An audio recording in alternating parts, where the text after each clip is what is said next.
All right, so Colin, Yes. I know you've been chomping I at have, the bit. thank you. So why don't we do Forgot why the I was town here. manager? I do, Mr. Chair, before I dive into the town manager's report, I do just want to note that Mr. Orpin mentioned an Innovation Academy intern at Town Hall. He's in our office, Adario. He's dove straight into public safety. He's looked at public works. This week he's looking at health and human services. And every time he does informational interviews with our department heads, they're blown away because he's not just curious about what they do. All of his interviews are designed to figure out what problems they face, and his end goal is once he has some form of power that he's going to be able to fix all of these. So I just want to give them a shout out. And Shannon Morocco from Innovation reaches out 3 or 4 times a year to our office looking for ways that their students can get involved in the community. So they certainly are a great community partner. Fantastic. Thanks for adding that in. With that, the Northern Middlesex Council of Governments hosted a very well-attended kickoff summit for their At Home and Greater Lowell initiative a couple weeks ago, which aims to leverage local, state, and federal partners to develop a regional housing strategy to address challenges in our region. I was happy to attend and grateful to Senator Kennedy for attending as well.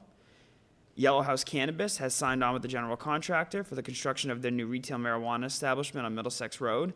They also applied for their building permit on March 19th, and our building department is working expeditiously with them to get the ball rolling on that project.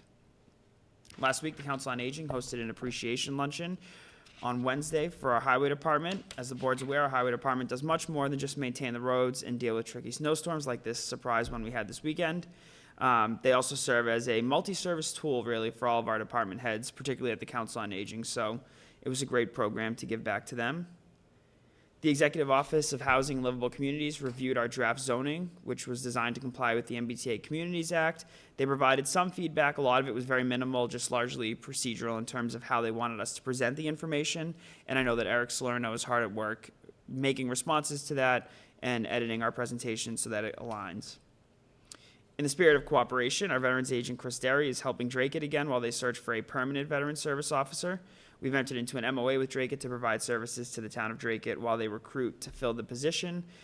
We have a great relationship with Dracut. Chris has performed as their VSO twice now in the last couple of years. So we entered a simple 3-month MOA. We'll revisit it if necessary, but we know that Dracut is happy to step up and help us if necessary, so we're happy to do the same.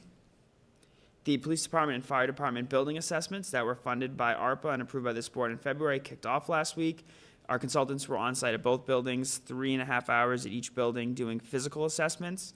They'll return for one more full physical assessment, and this week, Wednesday morning, we'll meet for a couple hours with the consultant to talk about challenges in the building, review our utility history, and then also talk about their space needs. Not a full space needs assessment like we did in 2018 looking at a new building, but really trying to understand what the space that they have today, how are they utilizing it, how would they like to utilize it, and all of that will be coordinated into a final recommendation. Our IT director has launched a very comprehensive cybersecurity training program that involves baseline training, scenario testing, live phishing email campaigns, as some of us are aware. And those are designed to test our staff's ability to detect phishing and more.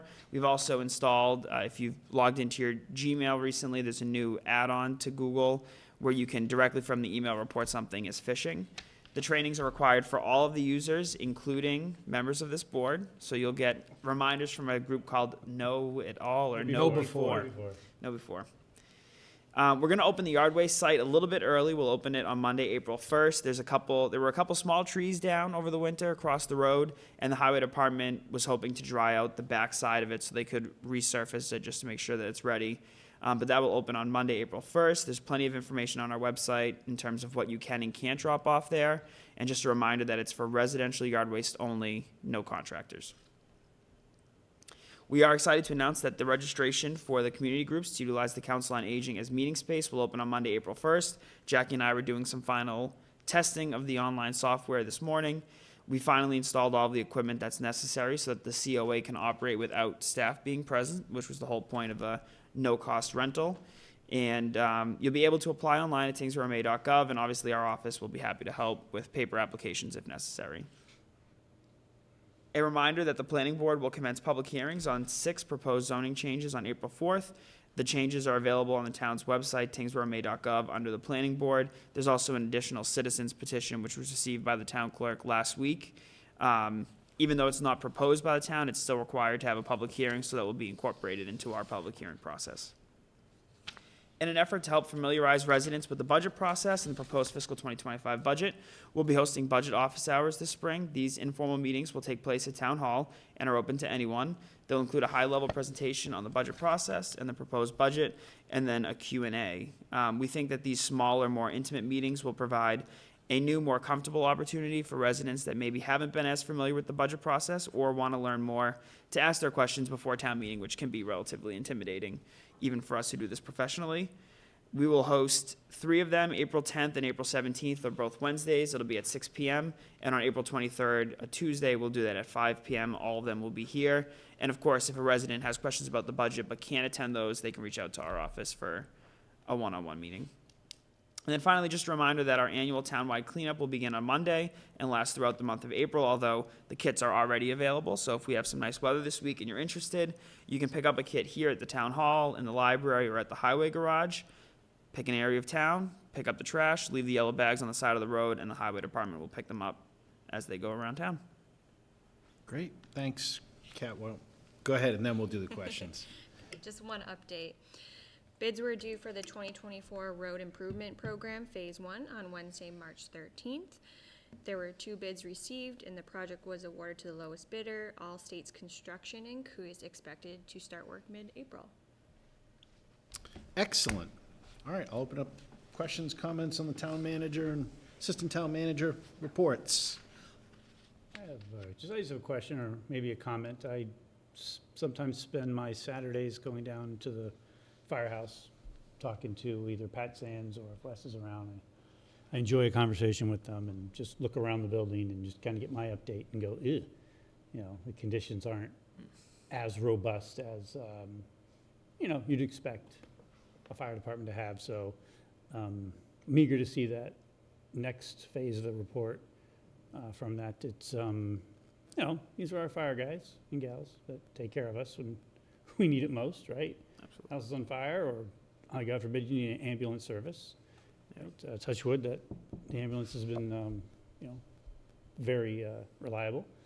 But, some of the sleeping conditions and what they're having to deal with, if there's the administrative office is kind of just right there next to the TV.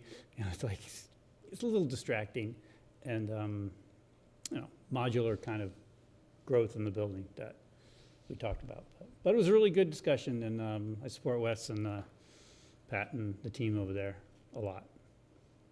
And it's worth saying, Mr. Chair, that, and I've said this before in meetings, but it's worth underscoring, those sleeping areas that Select Board Member Moran mentioned, we used federal CARES funding for that, but the labor was done by firefighters. Exactly. The ambulance bay was constructed with funds raised by the Tyngsborough Firefighters Association and done with labor from the Firefighters Association. So they certainly do a lot with a little, and They do good work. Yeah. It's just, not adequate for their right, needs. it's just Absolutely. not adequate for their needs, is what Yeah. I'm really trying to say. So thank you for Absolutely. those.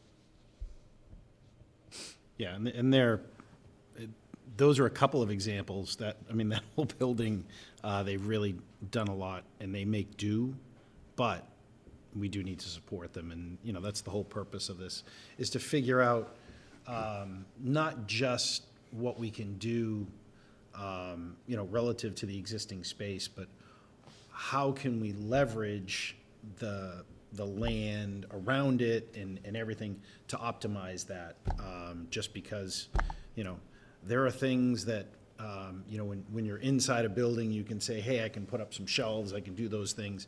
But having an understanding of what you can do with that space to deal with the equipment that they've got outside, a lot of that's where, bringing in experts that Sure. can help us do those types of things is really important. And I think, we talked about it when we funded that whole project.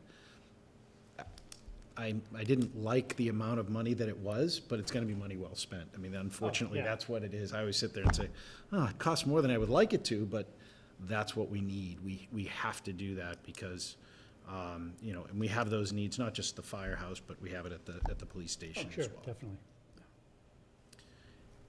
Anything else? No, a lot of stuff happening, so residents will be able to see this online tomorrow. I'm sure I'll see it on on X/Twitter and Sure will. Facebook and, Sure will. and all those. So I encourage residents to, and they can subscribe as well Yes. to those updates. You can go on the website and see, I know there was a lot of folks said, oh, I didn't know I could do that. Well, Right. yes, you can. And Ronnie would be mad if I didn't remind you, you can listen to it wherever you get your podcast as well. Yes, So if you're podcasts as commuting, well. it'll be there. Fantastic.